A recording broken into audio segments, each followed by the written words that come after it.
Good morning, I'm Hannah Hilton, and today we're talking about cross-categorical consciousness in the Phantom of the Opera. To give you a little background on this story, Christine was orphaned at a young age, and before her father died, he told her he was going to send her an angel of music. Later, she began receiving lessons from whom she believed to be the angel of music, but it turned out to be the Phantom of the Opera, a disfigured man who lived underneath the opera house. The Phantom now wants to marry her, but she is engaged to her childhood sweetheart. In this scene, we see her struggling with this crossroads and trying to figure out how to navigate the situation. In Keegan's theory of cognitive development, he talks about different levels of how people organize thinking, feeling, relating to others, and relating to parts of ourselves. I argue that Christine falls into the cross-categorical knowing stage because she has the ability to think abstractly. She has intrinsic values in relationships, but they are co-constructed. She has the ability to take others' perspectives, but she values norms and has a sense of belonging to them. I'll explain more after we watch the video.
So most saliently, we see Christine's ability to think abstractly.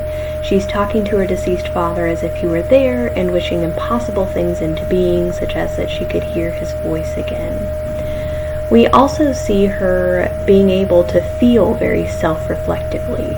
She talks about, "You were once all that mattered, too many years fighting back tears, why can't the first just die?" She also uses a lot of symbolism in her speech. Referring to the graveyard, she says, "Passing bells and sculpted angels, cold and monumental, seem for you the wrong companions, you were warm and gentle." Her relationships with the other characters in the story are very intrinsically valuable, but they're also co-constructed. This idea of the angel of music was co-constructed with both her father and the Phantom, and this idea of leaving her work and going into a marriage is co-constructed with her childhood sweetheart and fiancé Raoul. In this, we see adherence to and comfort in norms. She has a responsibility to something greater, this idea of marriage and family, and she's comfortable in leaving her work to pursue just that. We also see an ability to take perspectives of other people's. Part of her struggle is that she has compassion for the Phantom and for the suffering that he's experienced in his life, but she also understands how difficult it must be for Raoul to understand her relationship with the Phantom and why she just can't walk away. Finally, we see her longing for things to be set right and for things to be resolved, but we can see that she doesn't really have any control over that. She's distressed because she's subject to her inner psychological life, so she's come to ask advice of her father so that she can try and figure out, with help, how to resolve the issue. But she has no real control over it.